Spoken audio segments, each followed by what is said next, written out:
What's going on, guys? It's your boy Will here, back with another video with another podcast episode of Gaming on the Block. I've, of course, got my co-hosts Annie Knows and TSG with me. And I'll say this quickly, since this is on my channel, if you just want to see the best bits of this podcast and you don't feel like watching the full thing or you don't have time for watching the full thing, make sure you check out the Gaming on the Block clips channel down below in the description where you find the highlights, the best part that people love the most. With that said, let's jump into this episode here. I am excited about this because we've got a lot of good things to talk about. Some things that I'm excited about. I don't know how you guys feel, but I feel passionate about the topics today. TSG, how are you doing? I'm good, man. I am very, very good. Yeah, I'm really excited for today's topics. I think there's quite a few like hot topics, and I know that we're gonna get. I'm perceiving that we're gonna get quite a few conflicting ideas. So I think it'll be a fun discussion. But yeah, what's going on with you, Annie?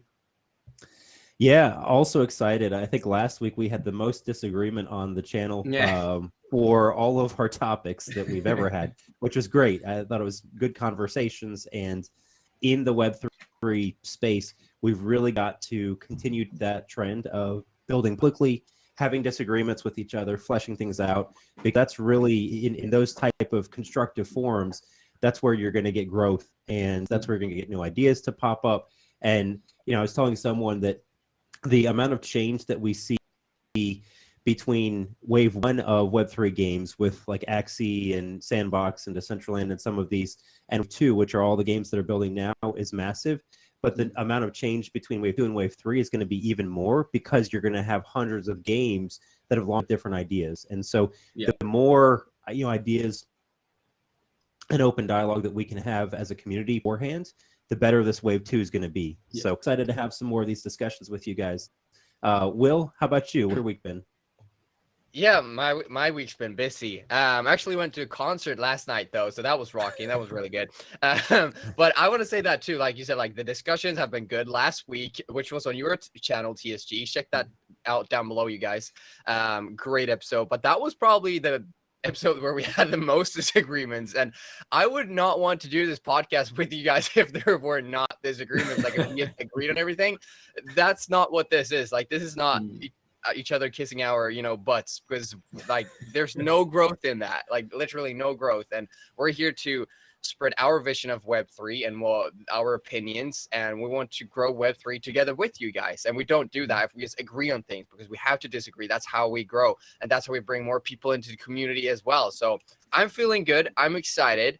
And the first topic of the day that we agreed on is the fact that NFTs, we know that the word NFT is, let's just say, mixed emotions. It brings a lot of heat if you bring it up outside of Web3. People essentially hate it. I saw something cool the other day, though, when I was in town at a nightclub. There was a fast track if you owned an NFT. So it said like NFT fast track. Yeah, I'm going to share that on Twitter. So that was really cool to see, actually. I wonder how the nightclub did that night, but I don't know. But it brings a lot of heat. People hate the word NFT. They hate NFTs for all they are.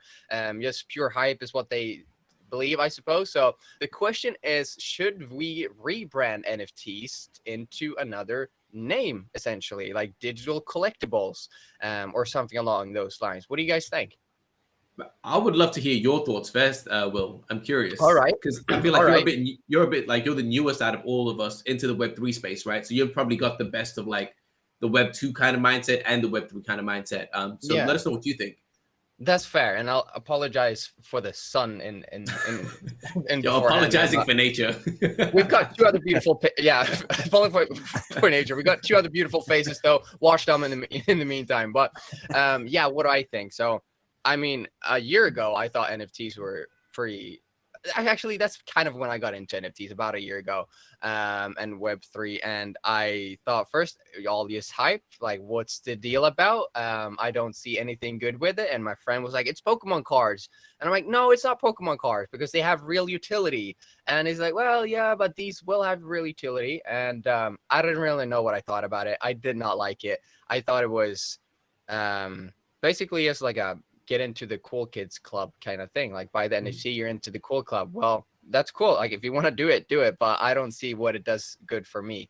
So when I looked into gaming, that's when I first saw the utility and when I thought it was really, really cool. So I definitely believe that the word NFT is toxic, and I do think there's a chance we can turn it around, like turn people around. And I mean, that I saw a regular nightclub have the word NFT already makes me think that we can definitely do it. But I think that this is what I think. I think the word NFT can stay, but I do believe if games coming out and other projects coming out call them anything other than NFTs, it would be beneficial. So like NFTs can stay, but I do think it's beneficial for new projects to call them something else, like call them digital collectibles or call them something game related. I do think that would do them good. What do you think?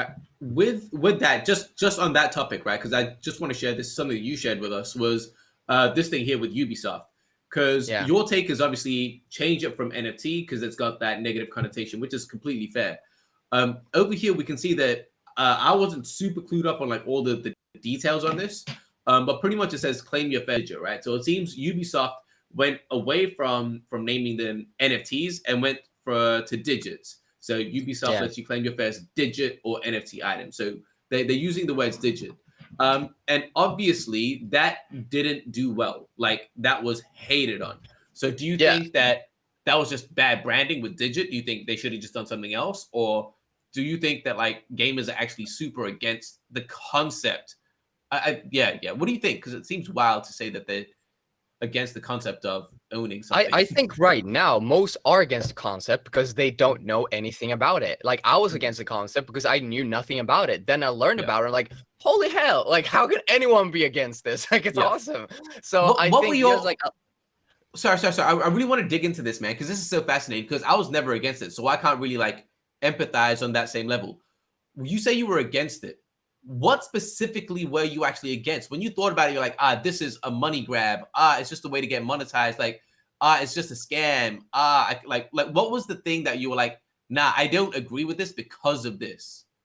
Yeah, I'll tell you more about it. But I think like most importantly, I just did not know enough about it, and because the general opinion from people around the world is like NFTs are scams or like fake hype. That's what I like. Okay, well, I don't want to get into that because it's not like fake hype is, I believe, like all I had against it. Like it's just fake hype. I don't see the utility in it. And if there's no utility, like it's like they say in Wolf of Wall Street, it's just a fugazi, it's a fugazi, it's a wazi, it's a woozy. Like I didn't see the point in it because I didn't know what like there was no utility from what I saw. And then when I saw gaming, like, okay, we do have real utility here. Instead of buying the skin in game and not getting my money back ever, I can buy the skin in game and resell the skin if I want to, for example. That's my opinion on that. I forgot what else we mentioned. No, that was Yeah. Cool. So TSG, I know you all had a really good discussion about this on Augment, and I think on Aluva Talks even maybe you talked to Andrew. So you've got a really good take on this. Share what you think, and then maybe I'll throw my ideas in afterwards. Yeah, for sure. So like my take, I appreciate you saying it's a good take, by the way.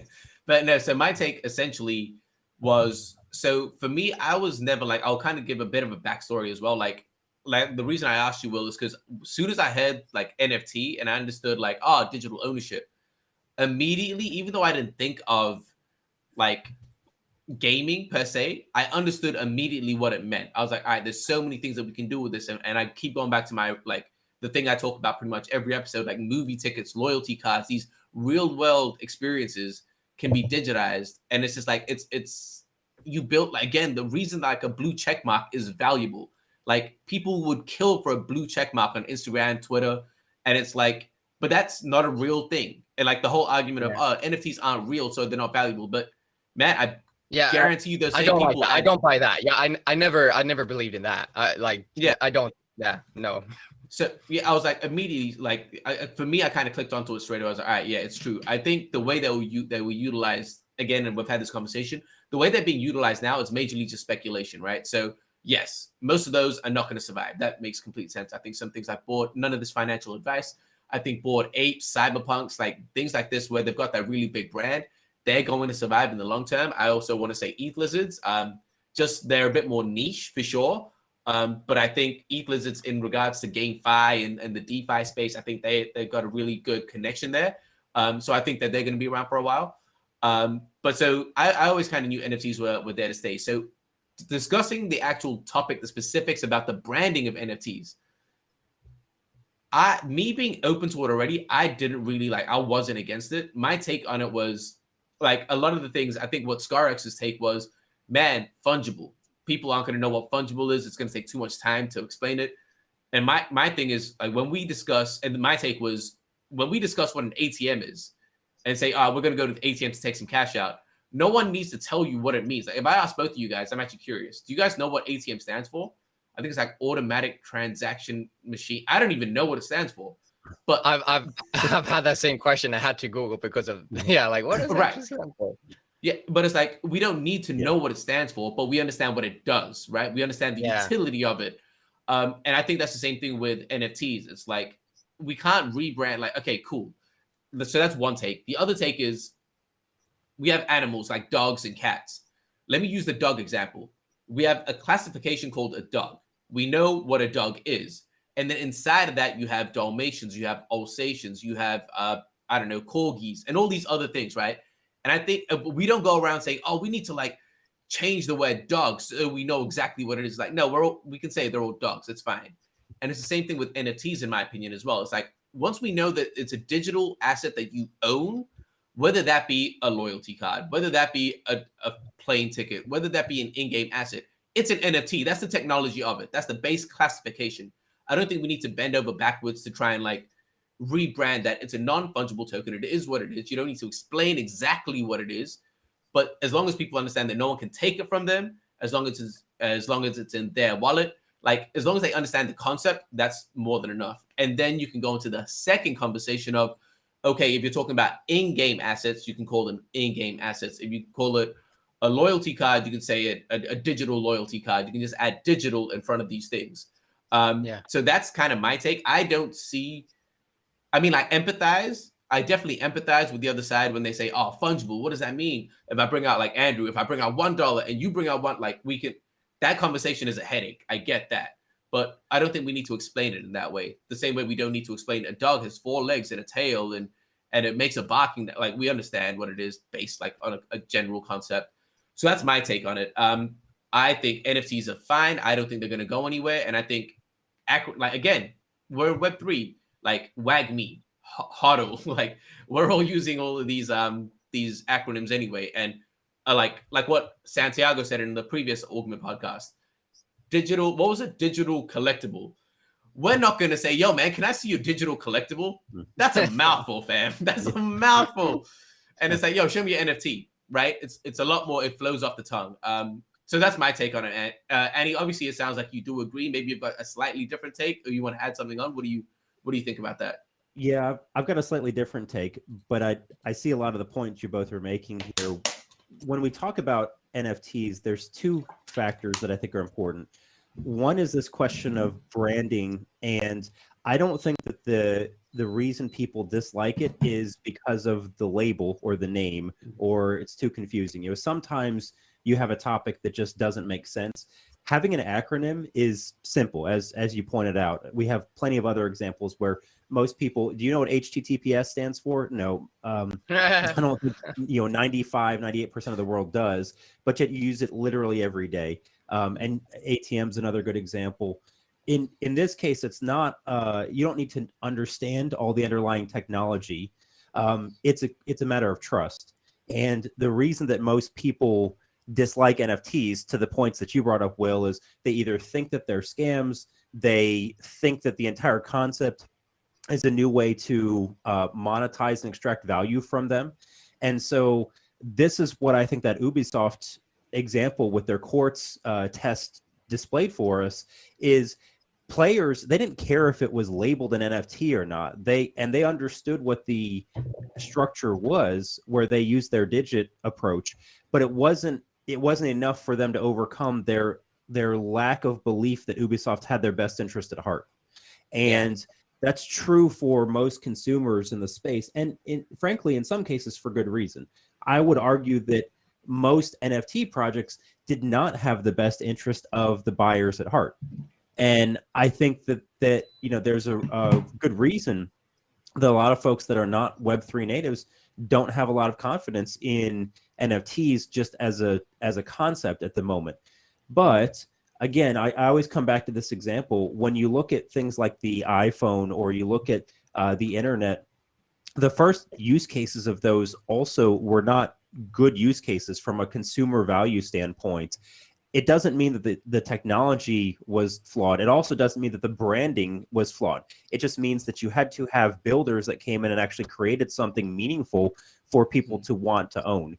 And so I think this is my real take here is I don't think it matters, because I think what we're going to get to is we're going to call it a sword or a character, or we're going to call it my land plot. The fact that the underlying technology is an NFT or is a digital collectible or whatever doesn't really matter.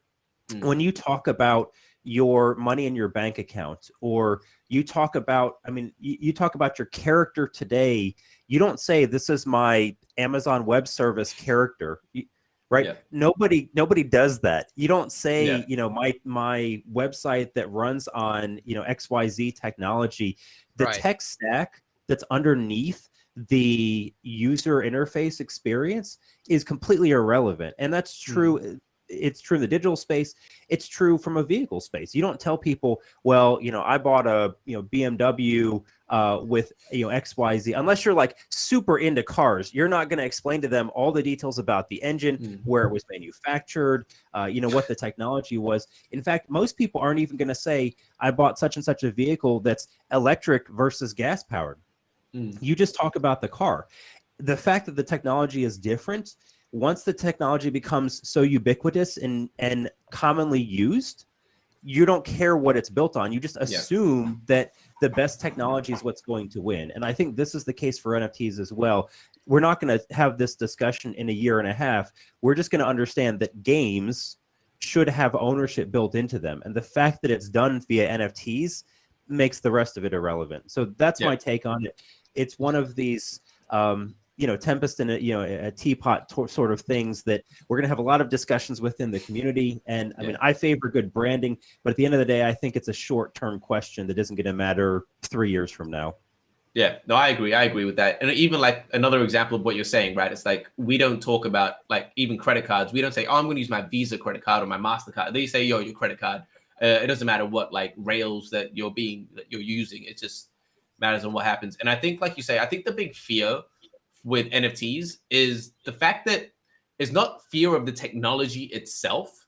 It's more that they've experienced companies like misusing the technologies that they have currently, that they assume that it's going to be done again.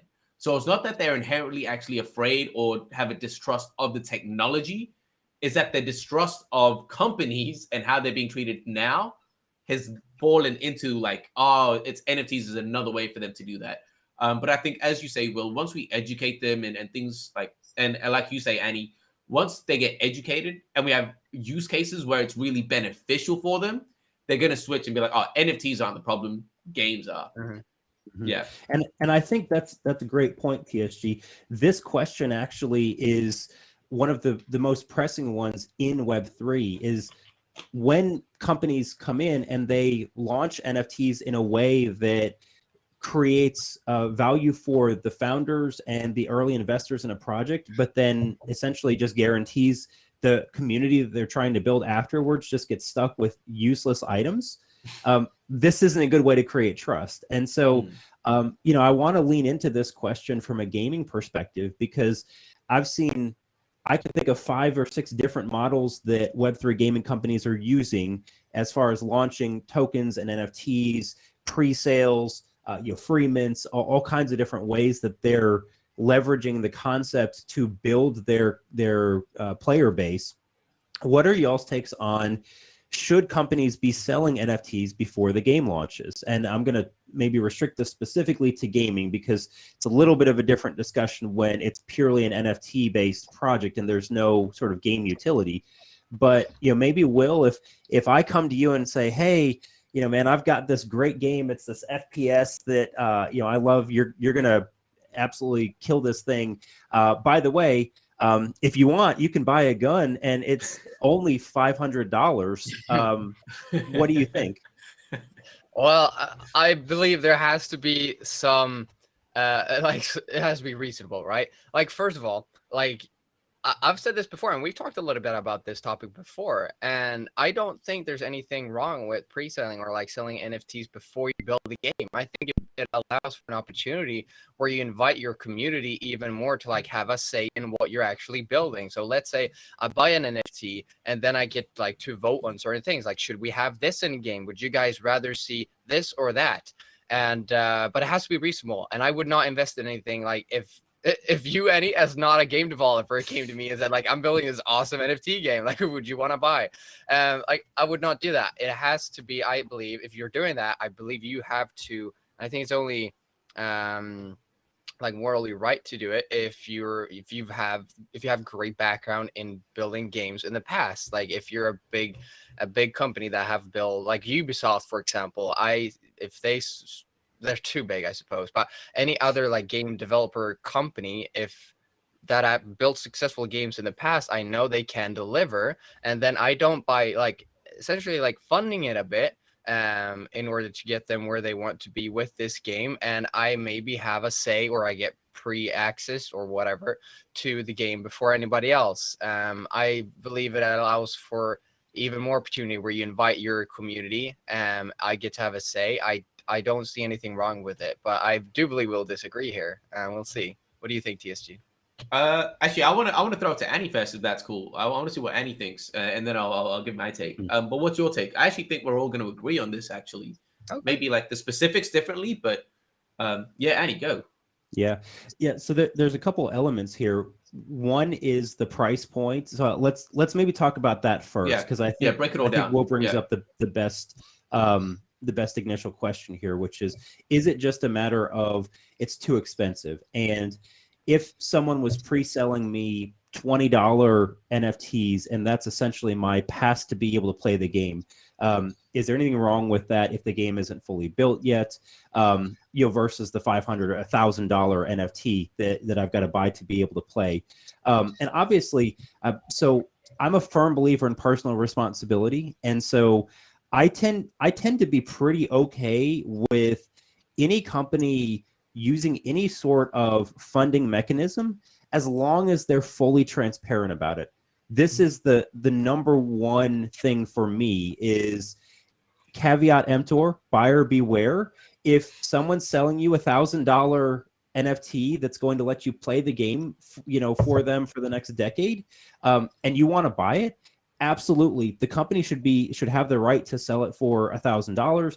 I don't see anything morally wrong with that, as long as they're actually have the capability of building out what they're promising. Yeah. And they're transparent in what you're buying and when it's going to be able to be used.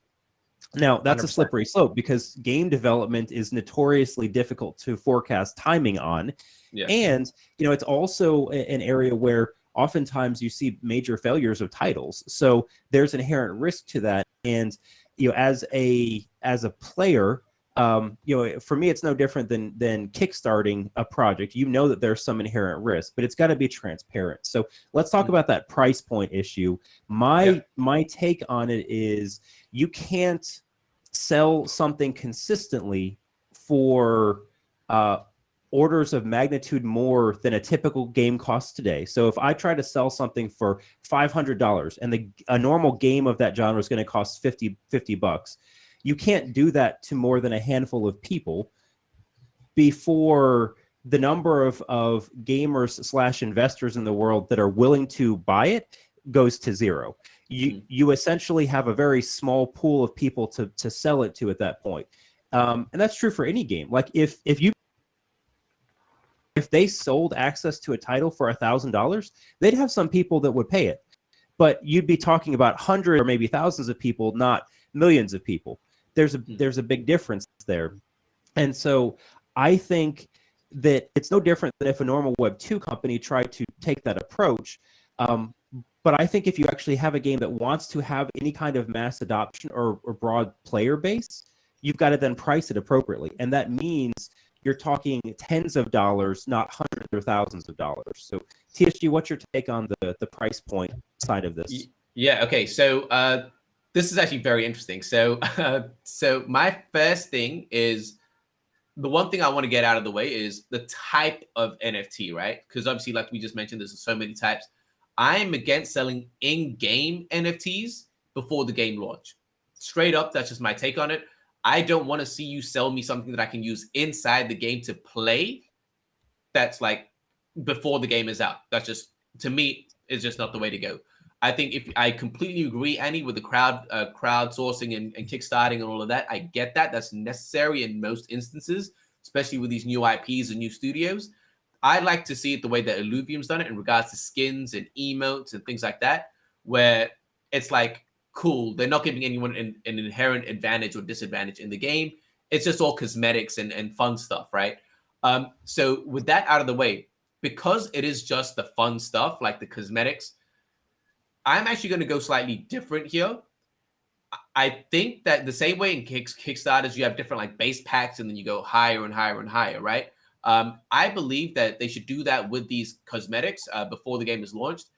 And I'm actually going to say I agree with the complete open market, saying that if they started it, ideally they could start at very low price points where they have an abundance of these things, where it's like unlimited of these skins at this price. That's fine. And then you have like a one of one, which in my opinion, this might go crazy. But I think if they wanted to sell it for $1 million, fair play, open market, let them do that. If one person wants to participate in that cosmetic for $1 million, thinking that it is going to be valuable at some point, fair play. They should be allowed to do that. But I do believe, again, in saying that, I don't think they should all be at that price point. I think, like I said, they need to be at a basic level first to allow people to participate. And again, it makes sense from a marketing point of view as well. If you're trying to kickstart, asking $1 million from everyone doesn't make sense. But if you make an unlimited amount of skins at $1 each, man, who knows? You might get 1 million people that invest $1 each, right? It equals the same thing. And also that means that you get more people into the community, and it makes sense. So having all of those makes sense. Regarding your thing, Will, about my camera's flipped. Your thing, Will, about NFTs to like vote and stuff. I wouldn't like to see NFTs do that. I'd like to see tokens do that. I think that's the role for tokens. So NFTs, again, so before game launch, I think. So yeah, well, we'll discuss that, right? So pricing, I think all pricing is fine. That's my take. And then I'd like to get your guys' opinion on what I said there about the type of NFTs that are being sold. Because obviously, TFG, let me jump in. Actually, I want to hit on one point you just mentioned, because your discussion on the tokens versus NFTs is interesting to me. I actually, the longer I stay in the space and the more I see what developers are building, I actually think that the whole token concept is due for an overhaul and probably is going to shift dramatically in Web3 games. So I think that the key distinction here is gamers, investors need to have the process of tokens versus NFTs split in a much more clean way. So gamers, they're interested in the gameplay mechanics and the game balance and future features that are going to come out. I actually want to see tokens relegated to the realm of investors, and NFTs or in-game assets allow gamers the right to vote from a governance standpoint in future direction of the gameplay, because that's where they're interested in. Today, if you're a gamer and you want to have the right to have some sort of influence over the game design, you have to buy tokens, which are essentially equity in the Web3 gaming company, and you have to do that from an investing standpoint. I think that structure is frankly a little bit broken. It's similar to what we see with pay-to-play and free-to-play players in games.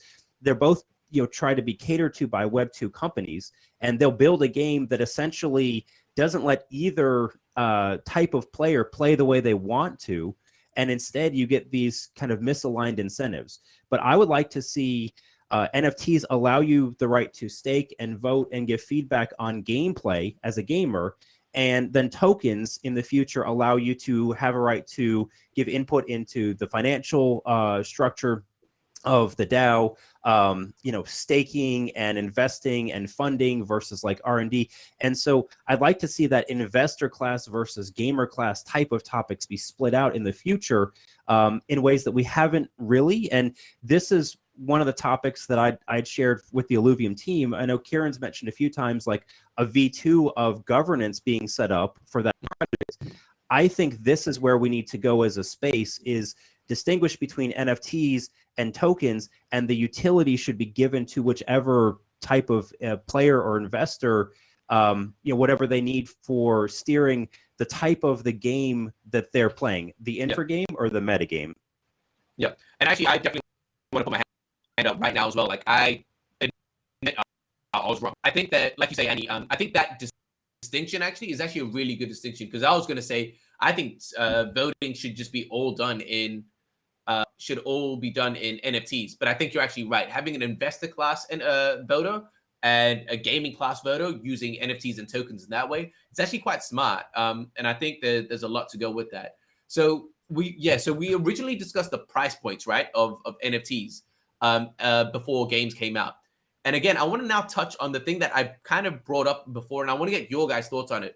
Because, like I said, I'm very, very against selling in-game playable things for multiple reasons, right? There's the balancing thing. It just seems unfair. There's just a lot of there's a lot more cons to pros selling an in-game playable asset, in my opinion. But I'm fine with cosmetics and things like that, or collectibles or whatever, things that you can't play in the game as a fundraising tool.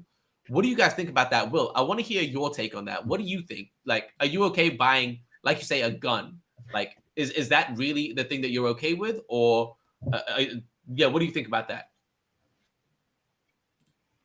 Yeah, I think that's a great question, honestly. And initially, my thoughts are that I do want in-game assets to, like, that's what I want to purchase as NFTs, like even beforehand, because otherwise, to me at least, it seems a bit not useful, a bit not as useful. That's why I would like it to be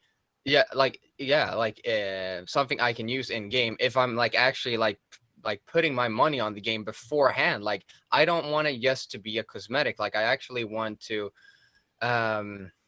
utilize in some way, like when I'm playing the game. And I do see from a developer's perspective how like they could actually, how that would be a cosmetic, how they come up with like, you're getting this cosmetic, like you're getting this skin in game if you invest in now and like help us out. Like, I do see that being the case. I don't necessarily agree with it though. Like, I would want to see in-game assets that I can actually use, but I am very eager to hear your guys' thoughts and points on it, because I do believe there's a chance I might get I might change my mind as well, like you did, TSG. So props for you to owning that up, and props to Annie for being the master and just explaining and persuading in a good way. So what do you guys think? 100%. Those are my thoughts. Yeah, Annie, what's your take on it, man? Yeah, so I think that there's two different ways that this can work very effectively. One is having a pure split where the gameplay is completely divorced from the financial aspect, where if once you own something, if you can't buy or sell anything in the game at all, and you have sort of pure gameplay, right? That's the NOR approach with Brooks Brown and his team, where they're saying you can't buy or sell anything that gives you an in-game advantage, period. So pure utility split within the game is not possible.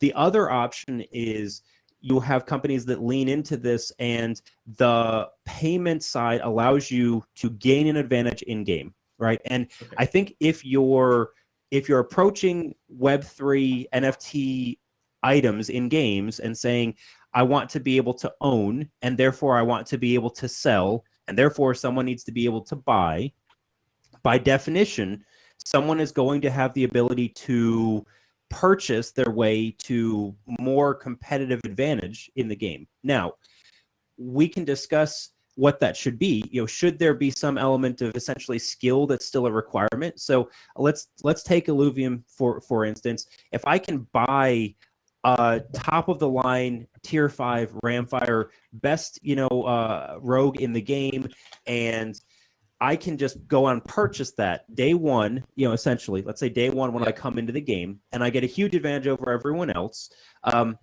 That destroys the competitive balance of the game from a skill standpoint. Now, if the game is set up in a way, though, that having that Ramfire maybe only allows me to have that inbuilt advantage in some game modes, and there are other game modes that are pure skill structure, I think you have the ability to have the whales be able to play in their arenas, as it were.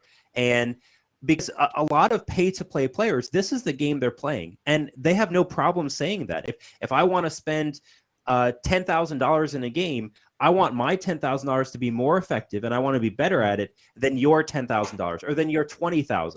I want to be able to beat your pay-to-win deck with my pay-to-win deck as well that costs half as much. That's the game that I'm playing. And so I want to give them a chance to play that game, but also have different modes or arenas or gameplay mechanics that aren't completely restricted by that. So I actually think the Ascendant Arena versus the Leviathan Arena is a brilliant concept in Illuvium, where you have the Leviathan Arena that's designed for the whales, that let them go play whale games, and you can use anything that you get and that you buy in game, let them play. And also you've got an Ascendant Arena where, as long as you own even the lowest level of an alluvial, you can use any version of those all the way up and down the skill tree. And so I think that's one really clever example where you can play both games. You just have different modes that are built in for it.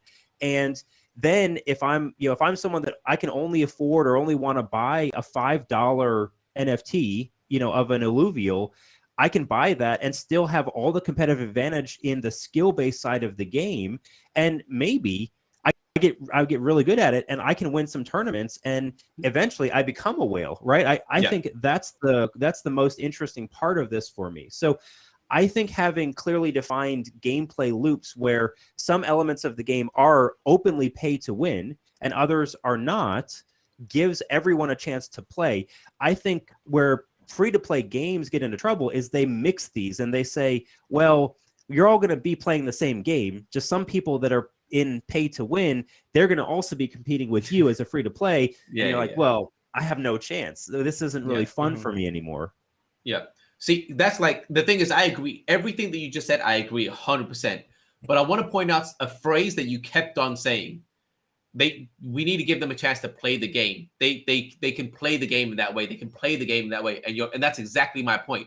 Play the game. I think selling these NFTs and in-game playable NFTs should only be done once they can play the game. I don't think we should be selling those things before the game. And that was the discussion, right? About like kickstarting and crowdfunding. It's like, what type of NFT should be sold? I think inherently, personally, I think that this is just my opinion, but I think it's unethical to, like, what you're saying is so true. And I think that's why I think Illuvium has done it so well. And that's why I'm so bullish on it, because they've made it a balanced game in the Ascendant Arena, and they've made it a whales game in Leviathan. And there's room for both. And that's, again, I don't use the word perfect, but it's super well thought out. But my problem is, imagine selling like a Ramfire now. Like, it just like, what's the purpose? Like, it just seems like, and this goes back to our original thing, rebranding of NFTs. I think if we start to see like games selling in-game playable assets, NFTs today, when there's no game to play, that's what like average gamers are looking at and realizing, it's just another money grab. Like, to them, it makes no sense. Why would I buy something that I can play in-game without a game? Imagine, just think about this in a real world scenario. Imagine they started releasing PS6 games on CD without a PS6 console. Who was buying that? Everyone's just going to think this is insane. But we accept it in the NFT space, and it's weird. I don't know. For me, I just think that's very weird. Or yeah, you know what I mean? It's like, it's because the people that are playing the game now, that are buying these NFTs, they're not playing the competitive game. They're playing the meta game here. They're buying these for investment purposes, not for gameplay mechanics. And that's where I think we have to draw that distinction. And that's where to some degree, I have no problem with companies that want to let the metagamers start playing the metagame early. So if I offer you, TSG, the chance to buy to buy a planet, to buy a plot of lands now 6 months or a year or 2 years before the game launches, that I'm going to buy, and you want to engage and buy that, you're already playing the game that you want to play afterwards. If it's $1,000, you're playing the metagame before the actual gameplay actually comes out. And that's where I think I don't have a problem with that. Again, as long as it's transparent that is the game that you're playing. You're trying to get a leg up and have because you owned the OG plot of land in a particular zone or the best planet or ship or character, you're trying to play that metagame, and you're hoping the price is going to go up. So you're playing this with an eye towards investing, as opposed to an eye towards this is an in-game asset that I'm buying. And those two players are, the metagamers versus the infragamers, the investors versus the actual gamers. They're playing something completely different. And so I don't fundamentally have a problem with someone starting to play that game earlier. In fact, what a lot of these studios are doing is they're filling that demand for the investor class, the metagamers, to start playing their game before there's actual gameplay. But where I do have the concern is with like balance questions. As soon as we start saying these in-game assets are what you're using to compete in the game, and the game players are having to compete against this investor class, that's where I have more of the problem. I think I want to see, in most cases, pretty clean splits between investing and gaming in ways that we haven't yet.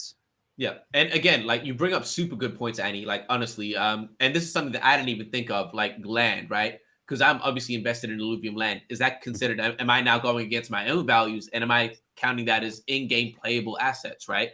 Did I pay money for the thing that I'm now saying that I'm against?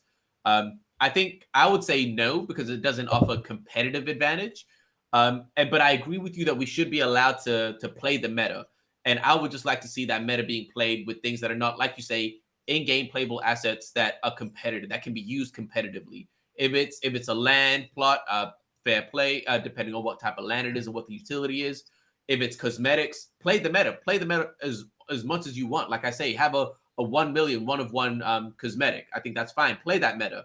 But let me rephrase, right? So the thing that I'm against is in-game selling NFTs that are used in-game competitively when the game comes out. That's the thing that I'm against.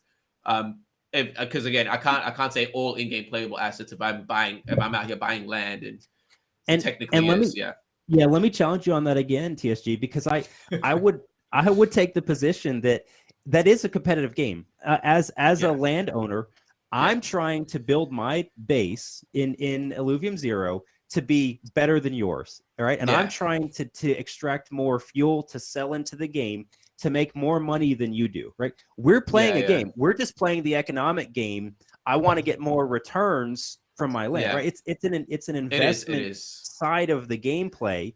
And that, again, that's where I think the timing for me is kind of irrelevant. Like we bought land. I mean, we did the part of the 24-hour stream for the land sale for Illuvium. The game's not out. There was at the time, essentially no revenue that was coming, and it's several months later. I don't think that's an issue, because what if the land prices went from 0.4 ETH for tier 1 up to 2 ETH, right? And let's say that ETH value was constant, and it wasn't like tanking over the past 2 months while that happened. But if the value doubled or tripled or went up by 10 times, you and I win at that metagame, right? Which is what we're trying to play. We're playing futures, investment, speculation, whatever, short-term, long-term, your time horizon can be different, but that's the game that we're playing when we buy land. The fact that there's a gamification on the back end of it is okay, but we're just playing a different game. And that's where I don't have a problem from a timing standpoint. What I have a problem with is mixing this investment class with the asset class. In the chart that I show on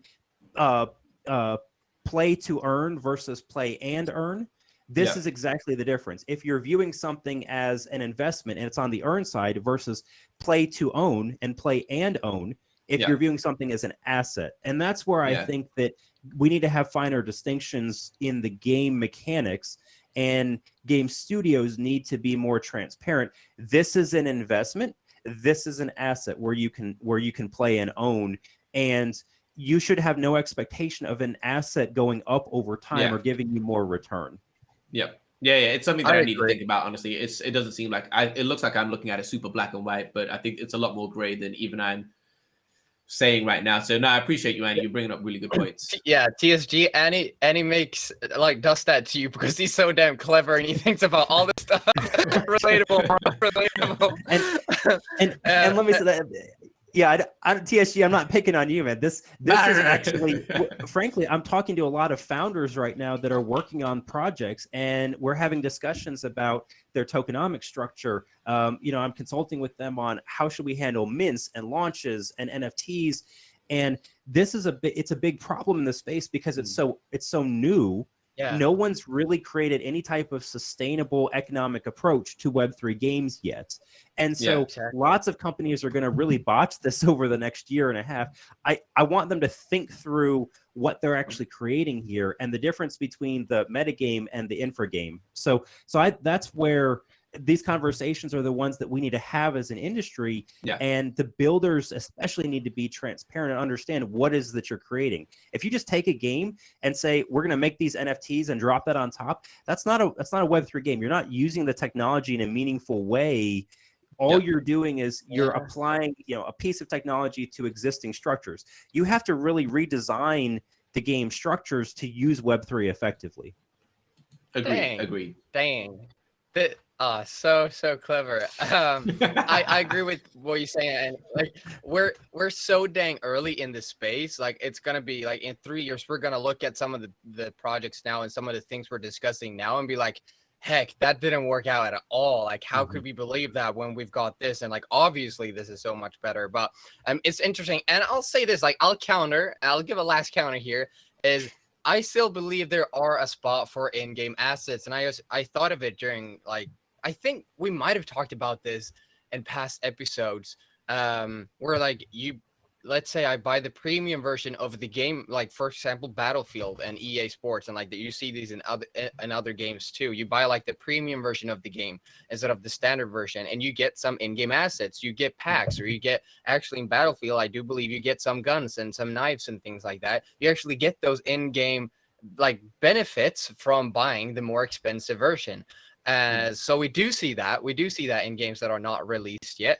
However, of course, that closer to the launch, of course, maybe that's a few months out rather than a year or two out that we see in Web3 right now. But I do believe there is a space for or a decade or 7 years, depending on what project we're talking about, of course. I do see the benefit of it though, where there is a chance where I can buy an NFT and I get packs in game where I have a chance to get these 10 items, and I get and out of those 10 items, like 2 might be in-game assets and 8 might be just cosmetics and skins or camouflage kits for my gun, whatever that might be. So dang, we gotta bring this topic back once again because you guys are too damn clever, and I want to learn more from you guys. I want to keep that going. I love that discussion. Love this dang podcast in this episode that we did today. Once more, this podcast will be up on my channel, obviously, and the other podcasts have been up. One have been up on my channel in the past, and the other ones have been on TSG and Annie's channel. So make sure you subscribe to those guys. And make sure, if you don't have time for the whole thing, you subscribe and check out the Gaming on the Block Clips channel. That's linked down below, of course, where we got the highlights, just the best parts, where we disagree, we do agree, we talk, and we chat shit about Web3 and what we think about certain opinions or certain projects and the whole space. So you guys, thank you so much for watching. And Annie, TSG, thanks for co-hosting this with me. Any last thoughts? Man, again, appreciate you guys so much, man. Like, legitimately, the conversation is it's always so insightful. It's fun. I've told you guys this in public and in private. I look forward to this every week. So I honestly appreciate everything you guys are doing individually as well. And I'm so glad that we get to work on this every week, man. Like, honestly, from the bottom of my heart, I appreciate both of you guys. Yeah, I'll echo it. I think we've really gotten 4 episodes out now. This is our 5th one. As I mentioned at the start, this is the Empire Strikes Back of gaming on the block. So absolutely, he was waiting to say that the whole time. we had to expect that this would be a good one. So really enjoyed it with you guys again, and hope our audience is finding the same. I get good feedback from everyone in the community. So those of you that are still listening, shoot one of us a message what topics you're interested in us discussing for the future. We've got a lot still to come, but we also want to be responsive to what our audience is interested in. So 100%. Let us know. Follow all 3 of us on YouTube, on Twitter, and we look forward to engaging more in conversations that need to be had. 100%. Totally. And this is a rare chance in Web3 where you don't have to buy an NFT to give your opinion. Like, give us your opinion and let us know what you want to see in the future. We appreciate you guys so much for giving the feedback, for watching, and we'll keep doing this. We'll love doing this. So with that said, appreciate you all, and we'll see you guys in the next episode. Peace out. Peace.